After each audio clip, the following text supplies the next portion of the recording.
या कुन्देन्दु तुषारहार धवला या शुभ्रवस्त्रावृता या वीणावरदण्डमण्डितकरा या श्वेतपद्मासना या ब्रह्माच्युतशङ्कर प्रभृतिभिः देवैः सदा वन्दिता क्षमा पातु Saraswati Bhagwati निःशेषजाड्यापहा।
Now I request to Dr. Preeti Luhana ma'am to introduce our speaker.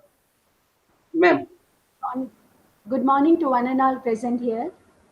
The increasing maturity of the startup and business ecosystem is being complemented by the emergence of world-class few Indian startups such as Flipkart, Oyo, and Zomato going global.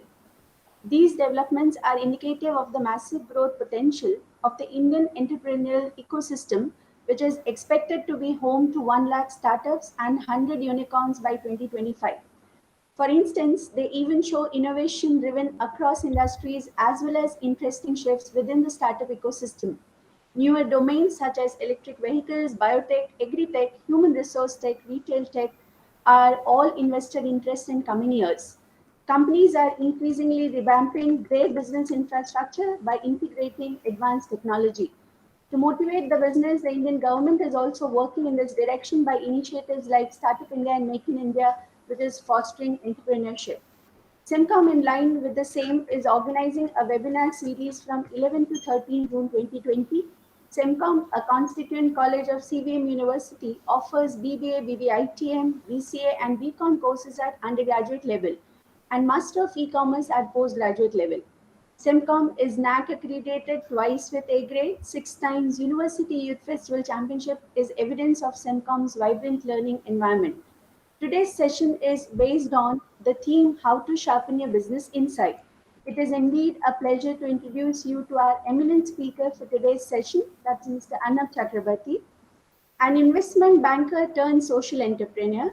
Presently, Mr. Arnab is the director for the United Nations flagship capacity building program, Empretec, which works for promoting the culture of entrepreneurship. He is also working in the capacity of founder director of International Business IBF, a non-profit entity from Geneva. His career graph shows that he is very dynamic in nature. He started his career with ICICI Bank, then with Standard Chartered Bank, and then he went to establish, develop, and head an Indian desk for Geneva-based bank prior to the development of IBF in 2008 and Empretec India Foundation in 2015. His educational credentials are he has done Masters in International Business from Delhi University and Bachelor's degree from Presidency College, Kolkata. We welcome you, sir, on behalf of CVM University and SEMCOM. Now, I would request you to share your enlightening views on today's theme, Sharpening Your Business Insight. Thank you very, very much indeed for that warm welcome. I'm touched. I'm really touched. Great. I think one good way to look at entrepreneurship would be not to look at entrepreneurship in the limiting sense of looking at a business situation, but by broad basing it a little bit, and to say that entrepreneurial culture is something that touches all in society, everyone in society, whether it's a manager in a company wanting to get a project off the ground, raise resources for the program, for a project that he or she is running, whether it's let's say a banker wanting to improve quality of credit amongst customers that the bank may have, whether it's an educationist who may be wanting to promote a culture of entrepreneurial thinking among students, to potentially get students to think that at some point I might even explore entrepreneurship as career. Now, there are many ways in which, therefore, an entrepreneurial culture benefits society, and many ways in which it can be harnessed by a forward-looking society. Today, I'm going to look at some of with you, of course. You're very, very important here. And together, we will explore some of the competencies rather than skill sets that may promote a culture of entrepreneurship in a developing country or in a very specific system. It could be an educational institution, it could be a bank, it could be a chamber of commerce, it could be a transnational corporation, it could even be a small and medium enterprise. So we will look at how such an entity may behave entrepreneurially and therefore lend to a certain competitive edge over the others. And competition sometimes is in fact, the best form of competition is actually with yourself. So at an enterprise level and also at the level of an individual. So in Empretec, Empretec is a technical assistance program, as you mentioned, of UNCTAD. UNCTAD is the UN Conference on Trade and Development. At Empretec, we have studied something that we refer to as personal entrepreneurial competency. So we say that any nation building effort or a state development mission or any mission at the level of a district or at the level of an enterprise. So as you go down from a higher level down to the lowest common denominator, that being the self. So is there a way in which I could nurture, appreciate, understand, and develop a culture of entrepreneurship in myself as an individual? And if yes, would that be something that I can train myself to do? Is that something that I can open a manual and read up to understand and better appreciate and understand and sort of try and imbibe in myself? Or is this a matter of motivation? If someone motivates me, I chances are I'll go on to become a first-rate entrepreneur, or harbor an entrepreneurial spirit in myself that'll get me closer to my goals and objectives. Or perhaps is this a matter of inspiration, not so much motivation, but inspiration? And the critical difference between the two is that inspiration is something that comes from within rather than from without.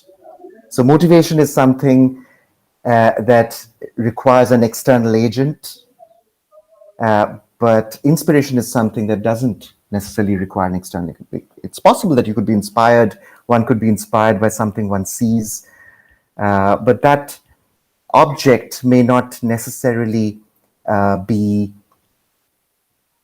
playing an active role in the transaction of one's inspiration. So let's look at some of the broad principles of our research, of Empretec's research, and let's look at ways in which we can get some useful business insights as we explore these principles, shall we? I'm going to keep this presentation really short, and I'm going to open this up to questions that you may have. I think it's best that we make this relevant to your needs, and to how you see getting involved in this in this development process. So, as I said before, we make a distinction between skills and competencies. Skills are things that can be taught, that can be put into a manual, that can be instructed for, in a certain system of potential beneficiaries that could understand how this could benefit and then start, process of implementation. So skills are transferable largely. They could be, they could also be forgettable. I don't know. I mean, there are certain things that one may have learned in school that one may have forgotten. But competencies, on the other hand, is a very different thing. Competencies is much like education. It's what's left in you after you've forgotten everything you've learned, right? So it's the innate part of a transference of knowledge or wisdom even that stays in you after you've forgotten everything you've learned, much like education. So no manual would tell you that you need to respect the elders and how you may want to do that. No manual would tell you how you could really observe how a senior entrepreneur is behaving and then try and emulate those behaviors in your own scheme of things.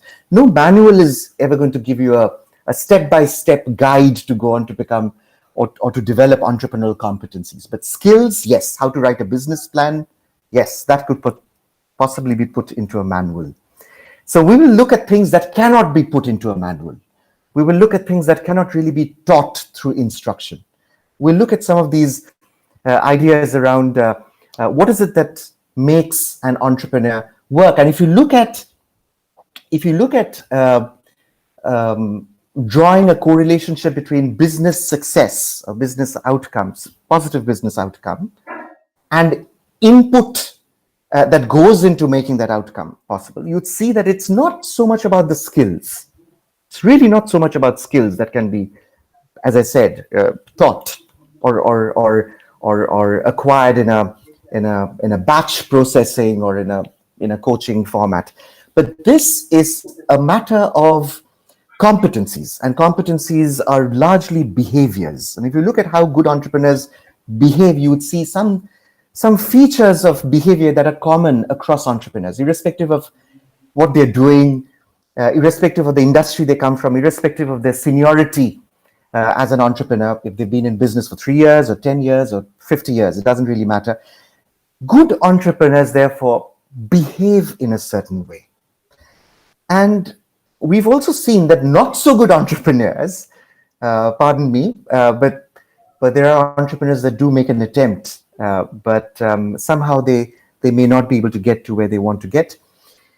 So struggling entrepreneurs, entrepreneurs who've been putting in a lot of effort but have not been able to see matching outcomes. So these people do not behave in exactly the same ways that good entrepreneurs behave in. So the reasons for entrepreneurial success or failure thereof could be attributed to a system of behaviors. And these behaviors is what I was referring to as competencies. And this, you would understand that behavior is very, very difficult to emulate. One can do that superficially, but to bring it to the level that a behavior moves into habit and habit becomes character over a period of time, that is another matter altogether. That requires a lot of determination, commitment, and practice.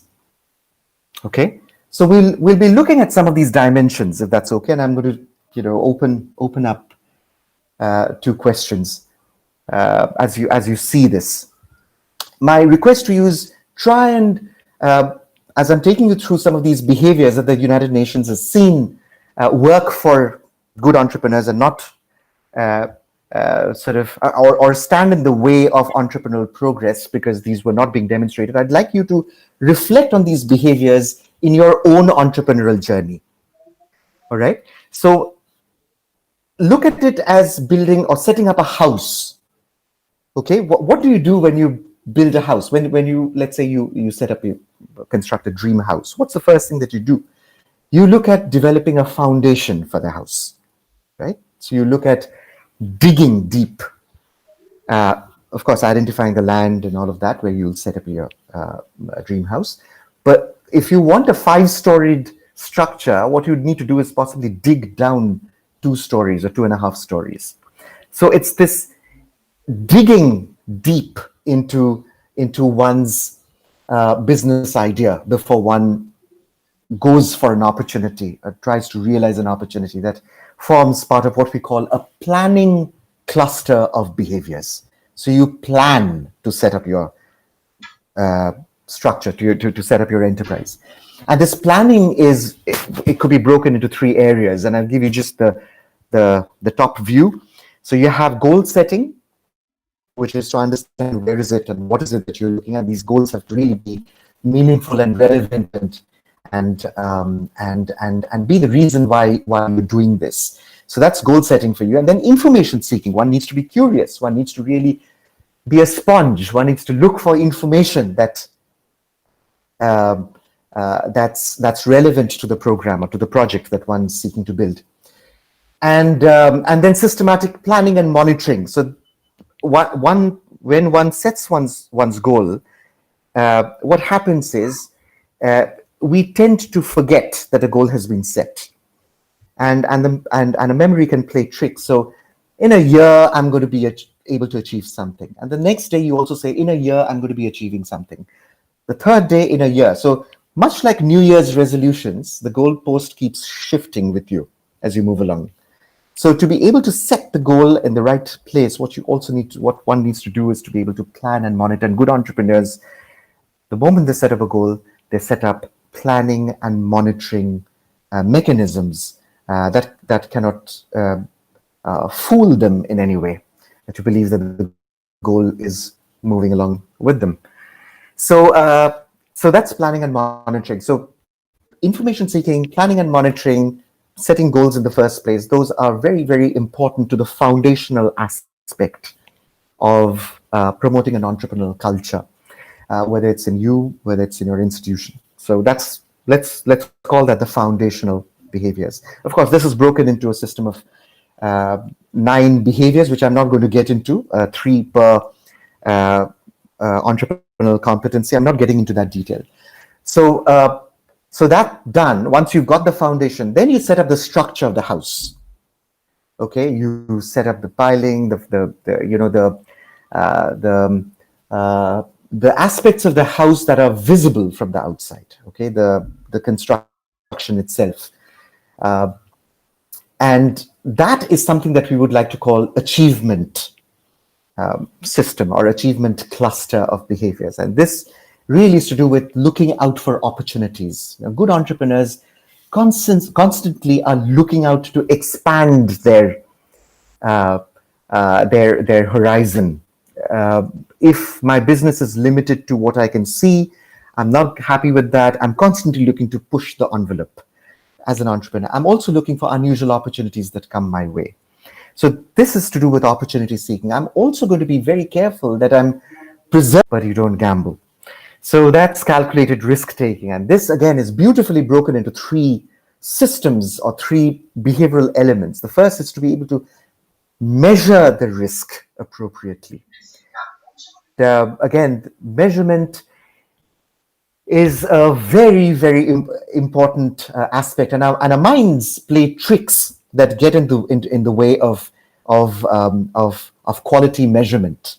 Sometimes your mind can put you into a state that you believe that that there isn't risk in a certain area in your business or when you're looking to expand your business, and your mind is not reading the signs, or the mind is oblivious to the signs. So we have to also be aware of a very deep-rooted system, if I may, of cognitive biases, traps, errors, and fallacies that are constantly working against quality decision-making.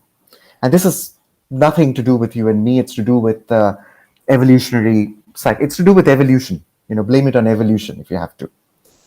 So I'll give you an example. So for example, you're now looking at me as the director of a United Nations program, talking to you about the foundational principles of entrepreneurial behavior. Now, let's say I would just a guy you met on the street, and I were to give you the same information. The chances are that you would possibly pay attention to me more because I'm directing a United Nations program in India than you would pay to someone who possibly gave you even more fertile and more useful and relevant information.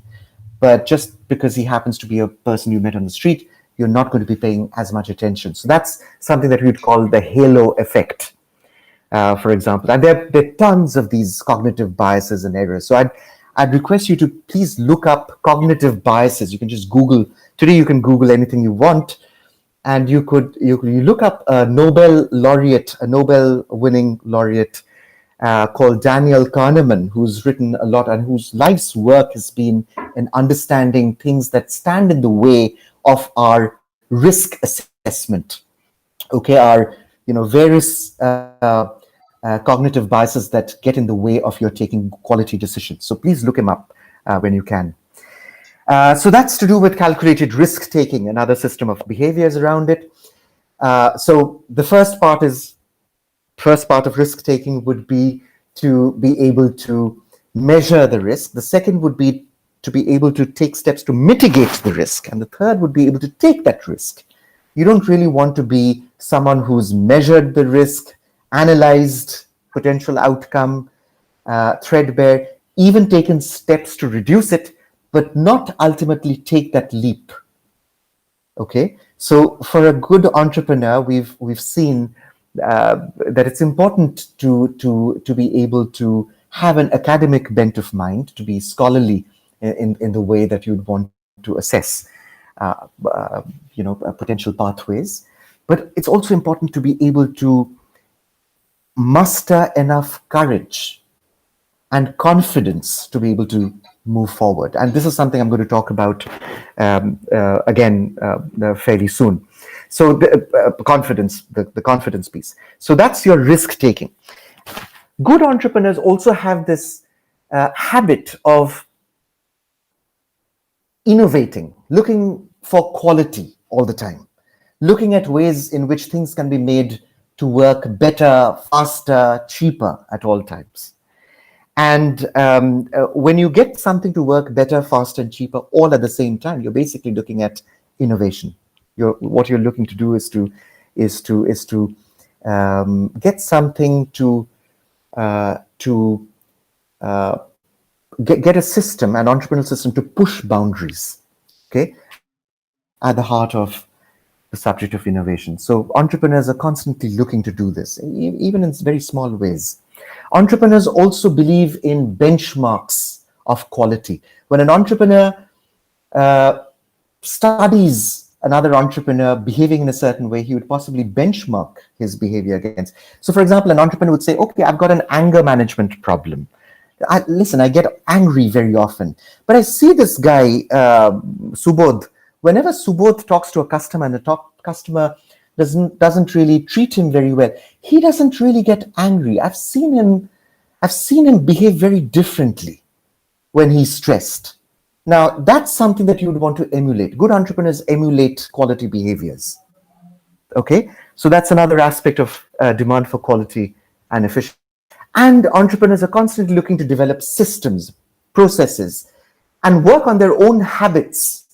So, as we know, habit formation is about a cue, a routine, and a reward. We understand the current literature about habit formation, but good entrepreneurs are constantly looking to set up, once they've identified a good behavior, they want to take that effort to move that good behavior into habit, right? So they're making that commitment to themselves. And that takes me to the next competency, commitment, fulfilling commitment. So commitment to self, commitment to stakeholders, your customers, your those who add value to your enterprise, your employees, all of that. But commitment first to myself. And from commitment, studying commitment, you would see that a person who is truly committed would also be a person who's able to persist. So that takes me to the other competency around the achievement cluster, which is about persistence. Okay, so persistence and commitment are often very related. If you see someone persist, an entrepreneur who's really, really at it, doesn't give up, it has a lot to do with the commitment that the entrepreneur has to his or her goals. So remember, I spoke about goal setting a little earlier with respect to the planning cluster. So goal setting and commitment are intrinsically related. And you will actually see that these behaviors that I'm describing or giving you an outline of are all connected to each other. They're all connected. And they're connected in beautiful ways that do not that are not immediately and apparently visible. So one needs to be able to practice these behaviors over a period of time to really understand how is it that these behaviors are related to one another. Okay, so let's look at the achievement cluster. Let's do a quick recap. We looked at demand for quality and efficiency. We looked at opportunity seeking. We looked at fulfilling commitments. We looked at persistence. And we looked at, very briefly, of course, calculated risk-taking. So that's the structure of the house that you set up. That's your achievement system of behaviors. Once you've got your foundation, once you've got your achievement, so you've got your foundation of the house, the planning system of behaviors, you've got your achievement set, what is the next thing that you do? Let's say your house is complete. The interiors are all done. You know where the bedroom is, you know where the bathroom is, you know where the kitchen is. You've organized your house really nicely. It's a beautiful house. It's a beautiful house, right? It's your house. So what's the next thing to do? Would be to label the house. Put a name tag. Say the Sharmas live here, or say the Kotharis live here. Chakrabortty lives here. So that's very, very important, because that really is to say that, listen, I've got the foundation right, I've got the house, but the house belongs to me. It's a sense of ownership, a sense of belonging. And this is something that we refer to as a power system of behaviors. And this has to do with independence and self-confidence as a system of behaviors, as a behavioral as competencies. Independence and self-confidence, and persuasion and networking. Okay, so these are the key competencies: independence and self-confidence, and persuasion and networking. Independence and self-confidence is about how alive you are to the fact and how aware you are of the fact that this is really this indeed is your creation. Your enterprise is indeed your creation. There are many entrepreneurs that set something up and then drift and allow the environment to exert forces on the creation that allow a departure from the original purpose. Okay, I hope I'm making sense here, and I'd like you to put down your question and Preeti here, thank you very much for coordinating and helping collect some of these questions that we'll address. So let's talk about this in terms of independence and self-confidence and how relevant it is to what you're doing. So you set something up, but as an input behavior, you take ownership of what you've created. You take ownership of your creation, because if you don't, it's just going to float. It's just going to adrift. It may not have a purpose. And so there are many ways of doing this. Being able to express confidence in your ability to accept a challenge, for example, is one of the ways. So persuasion and networking. Let's examine persuasion and networking before I close. Persuasion is about getting people to do what you'd want them to do, but doing it in a very entrepreneurial way, and not by instruction, but by getting people to really feel and understand that what you are suggesting that they do is something that is in their own interest. And this is very, very difficult to do, but this is something that can be done. Okay, so getting someone, bringing someone over to your own point of view requires a very subtle art of persuasion. It's art and skill, and it's lots of things, but it requires practice, and it's a very important entrepreneurial competency. Okay, so that really is what we call the power system of behaviors. Now think of it as the flag that you'd want to put on top of your house. So you've got your foundation, you've got your house, but you've got a little power flag on top of your house. Now the important thing to understand here is what proportion of your house should be the foundational aspect, the planning behaviors, the achievement behaviors, which is the house itself, and the power behaviors, which is the flag. In other words, how big should the flag be, metaphorically speaking, relative to how big your house is? So let's say you've got a 3-storied foundation and a 5-storied house, and you've got a 20-storied flag, an enormous flag, right? Just, like a Burj Khalifa, it just is stratospheric, huge flag. What happens?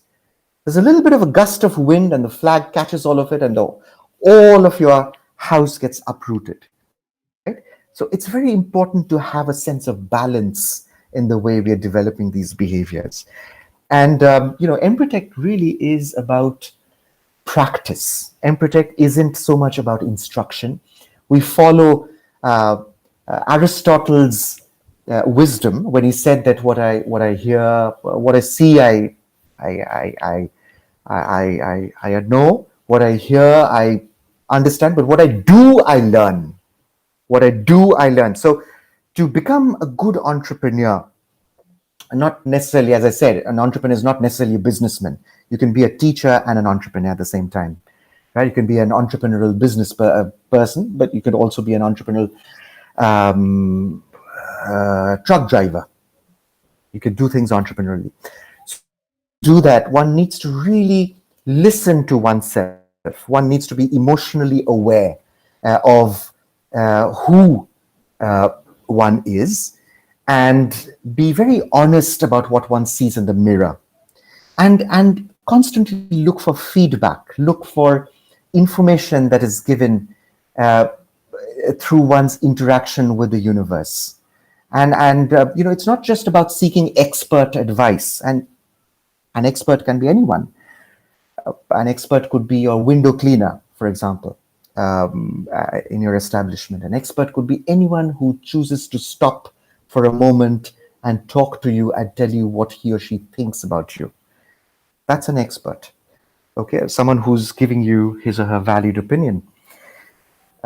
So a lot of entrepreneurship is to do with emotional intelligence and being emotionally aware, being able to regulate oneself. It's to have empathy with the universe outside, being able to really develop a certain system of social skills that come out of all of this. And because you'd understand that relationship really is based on trust and competence. Trust and competence, and these are things that are not usually found in manuals.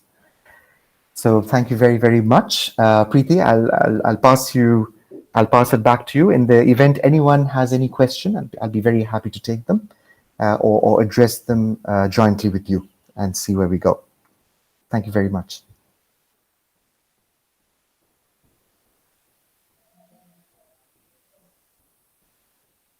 Preeti, all yours. Do we have any questions that we could look at?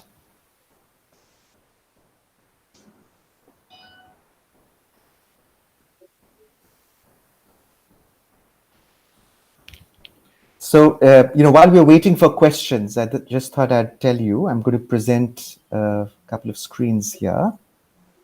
There is an entrepreneurship policy hub here. I hope you're able to see this. Okay, so this is really at a policy making level.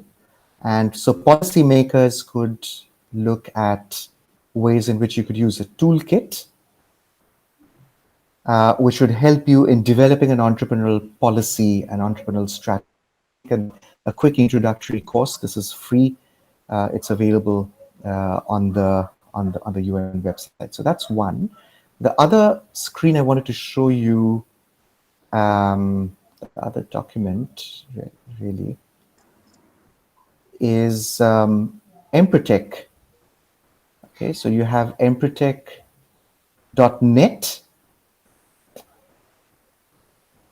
If you go onto Empretec.net, you would just give me a moment. Oh.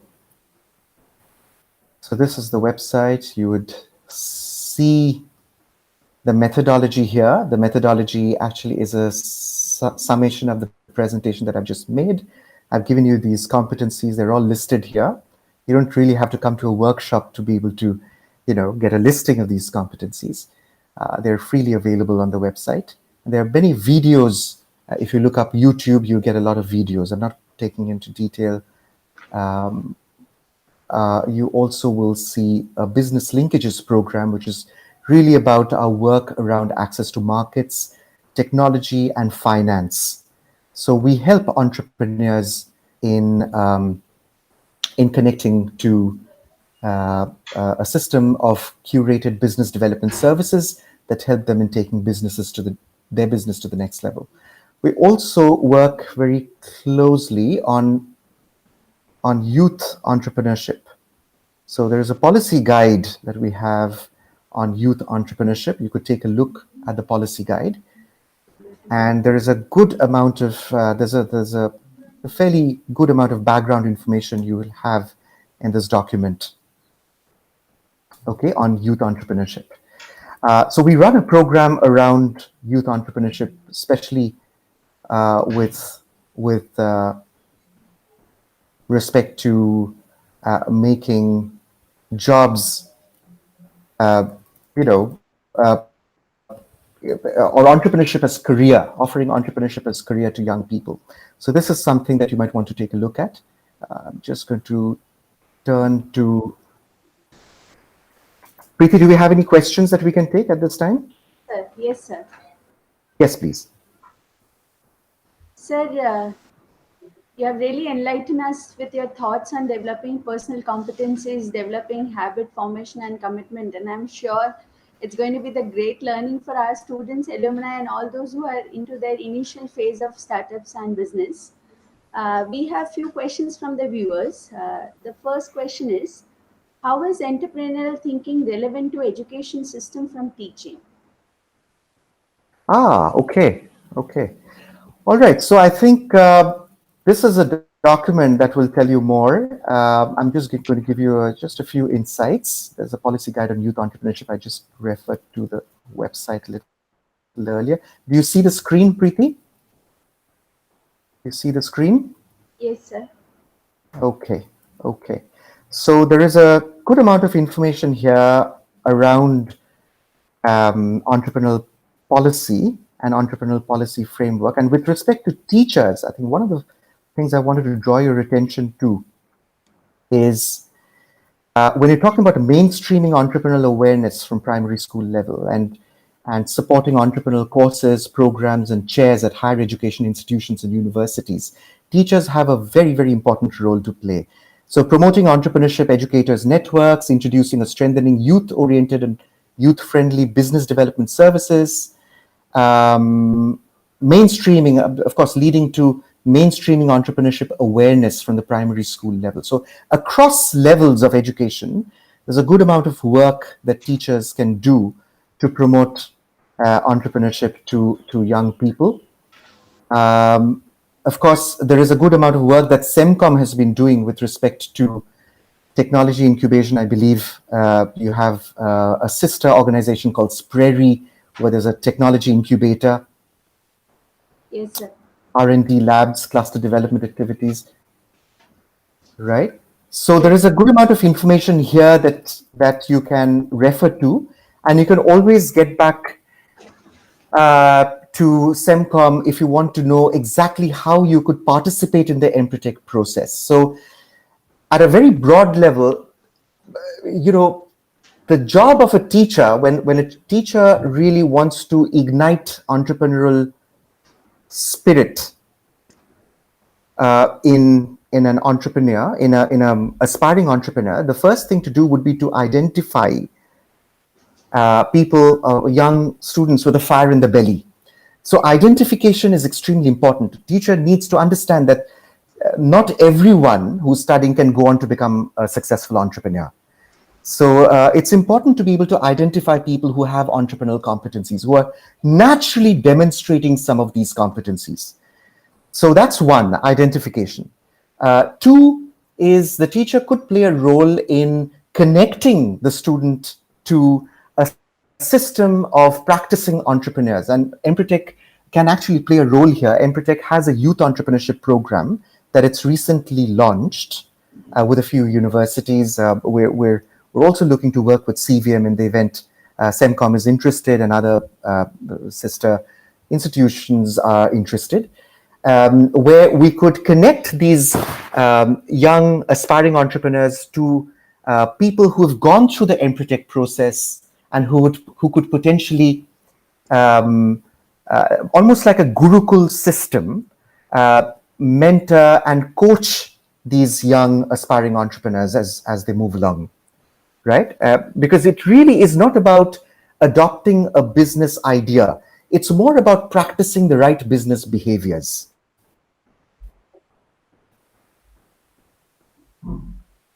Okay, so instill the right behaviors in the entrepreneurs, in the aspiring entrepreneurs, chances are you will see them successful. Because, if you look at successful entrepreneurs today in the world, most successful entrepreneurs would have failed on an average 2.5 times in the course of the entrepreneurial journey. So failures are, I'm not saying failures are important for entrepreneurial success, but it's been seen that good entrepreneurs have failed on multiple occasions. So there seems to be a relationship between failure.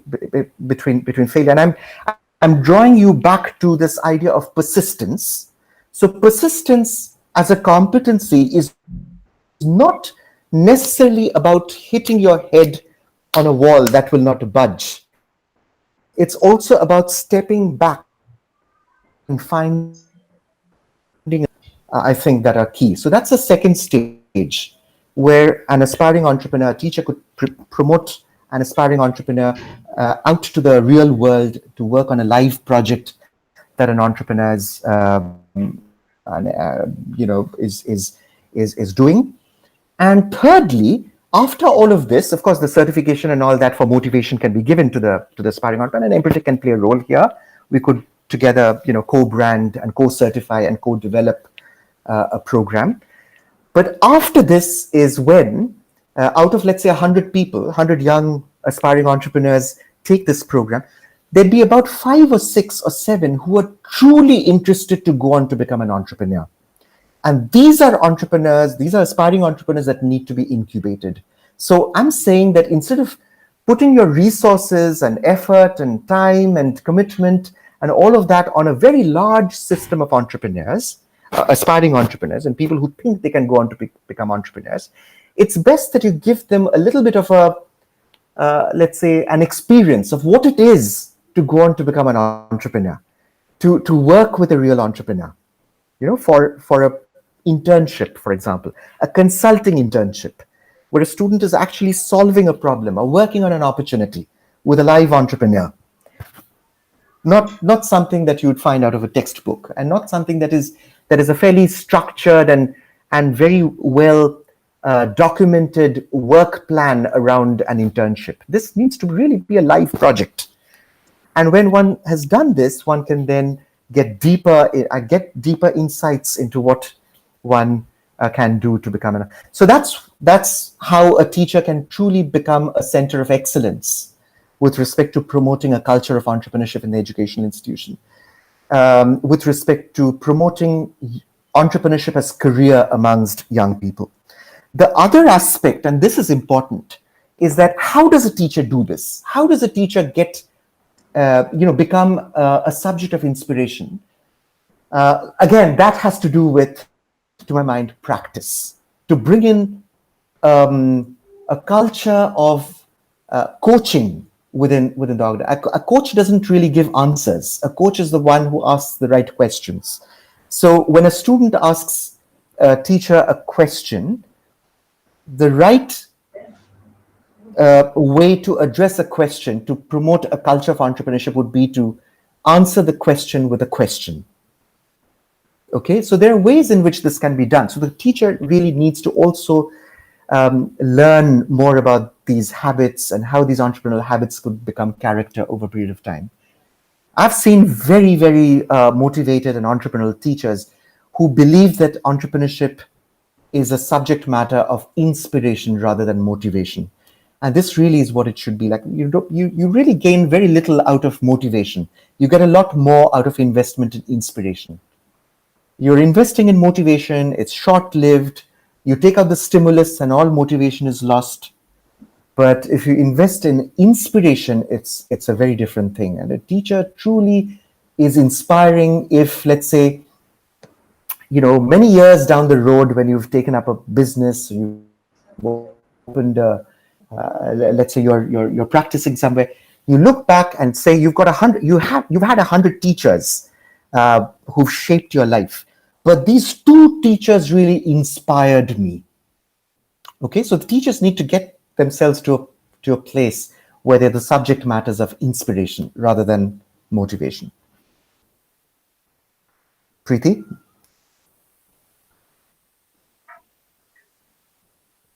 Next question is, goal setting is extremely tricky due to dynamic nature of business environment. Can you please comment on it? Sure, absolutely. In fact, that's the reason you write your goals in pen, but you plan with a pencil. It's very important that you set your goal irrespective of what's happening in the environment, because the goal really is reflective of a good amount of information seeking that you've done with respect to your business environment. So if someone hastens to set up a goal without doing your information seeking, then chances are this is how it's going to work. You'll set up a goal which gets tossed around because you haven't really been paying attention. So a goal setting is something that you do after you've done your calculated risk taking, you've done your information seeking. You're setting up a bakery unit on Park Street in Calcutta. Okay, it's a high street in Calcutta. But without understanding why 10 bakery units in Park Street have failed before you, if you straight away set up a bakery unit on the strength that you have a certificate behind you in patisserie from Italy or from London, you've got top marks in that program, you know exactly what it takes to be successful.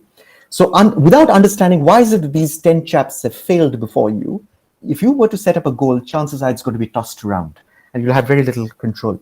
So that's the reason I mentioned earlier that goal setting isn't a standalone behavior. It needs to work with all of the others. It needs to work with opportunity seeking. It needs to work with calculated risk taking. You need to have a good deal of information seeking. And then immediately after you've set up a goal, and this is also why goals fail, Because many people set up a goal, but then don't follow it up with a plan. So once you set up your goal, as I said, you write it in pen, you know where you're going to go, and then you set yourself a plan to be able to get there and monitor yourself as you move. Preeti?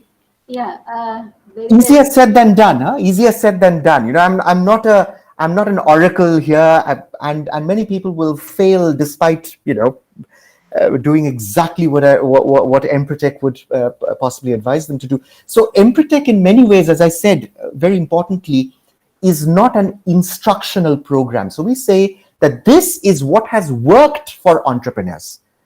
So we've seen that good entrepreneurs, successful entrepreneurs, have set goals in pen and set plans in pencil. So when I'm saying please set your goals in pen and plans in pencil, what I'm basically saying is it's been seen across 70 countries, across tens of thousands of entrepreneurs, that good entrepreneurs have behaved in this way. So I'm giving you the results of empirical studies and millions of hours of research. Millions of hours of research. I'm not telling you something that has come out of a professor's hat or a stakeholder's hat, because it hasn't. Thank you. Yes, Arnab, you have already mentioned in your series of discussion that entrepreneurs are struggling for their success. And the reasons for entrepreneurs' success or failure is always related to the behavior. Now, the next viewer has a question: how do we handle the situation where we see negatives more than positive? We listen, our minds are trained to see more negatives than positives. Anything that is bizarre will strike you as as noteworthy. Okay, that's the reason it's very important. And I mentioned to you, when you do your calculated risk taking and when you do your information seeking, it's very important to look at what is truly relevant to you rather than what is sticking out or standing out. Okay, and you do this when you understand that. Again, I refer to Kahneman. Please read Kahneman, because he talks about the fast and the slow brain, and we have a fast, intuitive, reflexive brain, which sits on the base of the brain and where the spine hits the brain. You know, right? That's where your amygdala is, and that's been around for 2 million years. So that's very sensitive to anything that's bizarre, anything that stands out, anything that sticks out, anything that is negative. Because a negative, you know, the first degree of your brush with something negative is death, or could be death as an enterprise. But millions of years ago, when it was fight or flight, one error you made was elimination from the gene pool. So your brain was very sort of in tune with the negatives, and there was a lot of there was a lot that you got by paying heed to it. Today, however, the neocortex, over the last 200,000 years, the neocortex, the processing part of the brain, has developed. That's the slow part of the brain. So it's very important to use both the fast and the slow, the intuitive and the deliberate. Look at it as two systems, as Daniel Kahneman does, the slow system and the fast system. So work with both, and chances are you will then understand that there are some news channels that get TRP because they promote negative news or anthropomorphic or bizarre, and that's just because there are more people who get hooked onto such news, and therefore there could be things that are a lot more newsworthy that are outside of those news channels. So if you really want to understand, for example, the other day I was mentioning, if you want to really understand the Kashmir problem, or you really want to understand the Nagaland problem or some other problem, you don't listen to Arnab Goswami. What you'd want to do is you'd want to read a book about the genesis of the problem. You want to read the historical traits, and most often people don't do that. Okay, you want digested information. You want information that has been, pre-processed already for you to quickly, within 10 seconds, get a grab. And if you as an entrepreneur stay away from it, okay, train yourself to use your slow brain more than your fast brain. Because in many ways, news is like to the mind what sugar is to the body. It's highly addictive and extremely debilitating in the long run because it doesn't allow you to process information at all. Yes, So good Arnab. information seekers, when you're processing information, ensure that when you're processing information, it's not pre-digested already. It's not come out of a news channel that wants to attract ratings. Okay, thank you. So the next question is, nowadays there is many competition in the market. So a Yes. beginner, as a beginner, how can we set up our business successfully? The first is to actually look at yourself as your biggest competition. I think competition is overrated. People who really do well, and we've seen this with in the Empretec community, we have about 500,000 entrepreneurs and entrepreneurs in this community. When you look at success stories, you'll see that these are people who are constantly challenging themselves rather than setting benchmarks basis what others have set benchmarks. It is very strange, Preeti, when I meet some entrepreneurs and ask them, what are your goals? They would tell you something in terms of where they want to be in terms of sales or revenue or profit or something, and then when you ask them on what basis have you set those goals, and tell you, this is something that my neighbor across the street has set a goal. They're in a cluster of enterprises. That entrepreneur has a goal of doing 20 units. I've got to do 25 units. I've got to beat that entrepreneur. It has absolutely no relevance to your capability. It has absolutely no relevance to you as an entrepreneur. So the first is to actually practice the art of goal setting by looking at what you're capable of. So do your information seeking, do your calculated risk taking, do your opportunity seeking, persistence, commitment, get your commitment to play. Only chase opportunities where you're committed, where you want to stay committed, that mean a lot to you, and then set up goals. So, and then the biggest competition is going to be you. Once you've got yourself as the biggest competition, chances are you'll be at a different trajectory, my friend. Does this I don't know how if it's relevant at all, but that's how at Empretec we would look at it. The locus of control is in you. It's not because of a government policy that I'm going to fail. I'm failing my business. It's not because of the customer that's disappearing. It's because of me. So I am the reason why my business is going to succeed or fail. Okay. Yes, Arnab. Now the last few questions. Yes, please. First one is social responsibility impacting the business profitability? Can you share your views on it? Interesting. So the truly sustainable way to develop an enterprise is to be aware of your responsibility to community, to the community you serve, to the community you work with, community of entrepreneurs around you, community of your employees, community of customers, all of that. Once you're doing that, you're not doing any social responsibility, in the sense that you're not getting out of your way. And the truly responsible entrepreneurs do not look at anything they're doing from the goodness of their hearts as something that they have to do because it needs to reflect on the balance sheet. It's business. It's important. Okay, so I'll give you an example. There's a very famous diamond company which believes in working with communities. So when it wants to set up an open mining operation in Africa, in a very difficult place, it knows that it has to work with the community there. So the first thing that it does is not set up a shop there in a clearing in the middle of a forest. The first thing it does is sets up a dispensary. It sets up a quality health service, puts quality doctors there. Then it sets up a primary school. It sets up living quarters for people who might want to engage with them. And then it sets up a small office that says, oh, by the way, we also deal in diamonds. So if you find a rough cut somewhere, bring it to us. We'll give you something that'll be worth your effort. Does this answer, Preeti?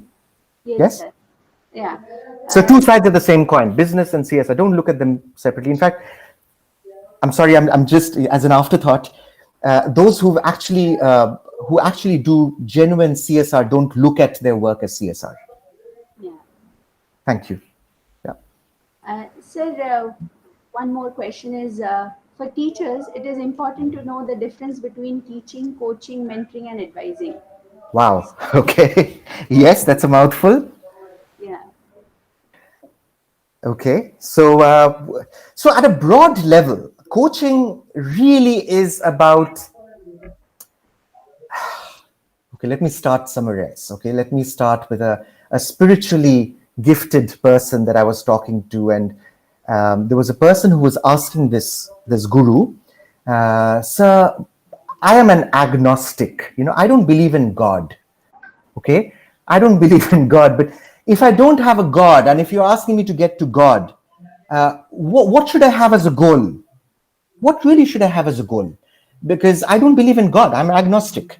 So then this guru said to him, "Listen, if you can see the best version of yourself that you can be and call that God, that's enough. So look at the best version of yourself that you can be. That's your God. And then follow that God. Right? And this guru is possibly the coach because he's not giving answers. He's actually prompting the coachee to find within himself what's the best version of him that he can be. He's not saying that you can become a lawyer or you can become an accountant. I've read your SAT scores or GRE scores or I've seen your answer scripts, and I think you'll make a fine writer. No, that defeats the purpose of coaching. So that's what a true coach does. A coach would inspire you to be the best version that you can be of yourself. An advisor, on the other hand, is actually sometimes paid as well to give you advice from a position of competence, from a position of being a specialist, from being an expert. So you go to an advisor like a lawyer or to a doctor or to a chartered accountant to say, "Listen, I've got a little problem around my kidneys. I've got a little problem in my." So you're not expected to introspect and find out, what is it, where's this problem coming from? No matter of introspection will tell you that. So you go to an advisor who's an expert. You go to a general physician, and then your general physician will further send you to a urologist who's one level higher up in expertise. So advisors come in different forms and in different levels of seniority in terms of expertise and experience, right? So that's advisement.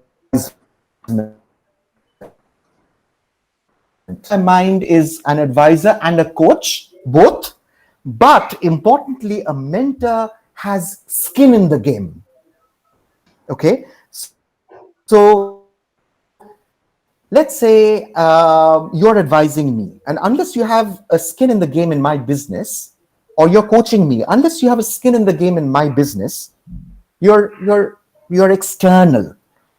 You don't have skin in the game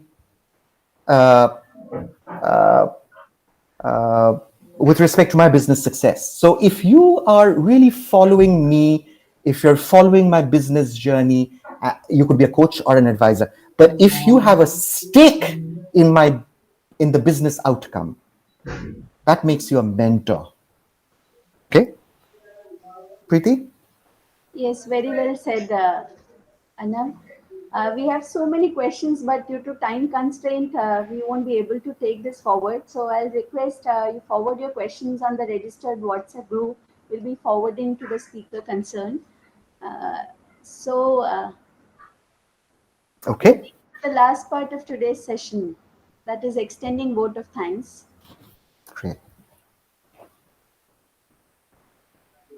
Organizing committee of this webinar is thankful to our patron engineer Shri Bikhubai Patel Sir, Chairman Charita Vidya Mandal and President of CVM University for his constant support and motivation. We are also grateful to the entire CVM University for their untiring efforts in organizing this webinar. On behalf of CVM University, we are very thankful for the speaker of today's session, Mr. Arnab Chakraborty, for providing us with valuable insights on business and entrepreneurship. Last but not the least, to the wonderful audience. This is not the end, but a beginning of sharpening the business insight. We shall meet tomorrow at the same time for similar learning session. For more details, follow on our FB page, Sencom India. Have a nice day to all. Thank you. Thank you, Arnab.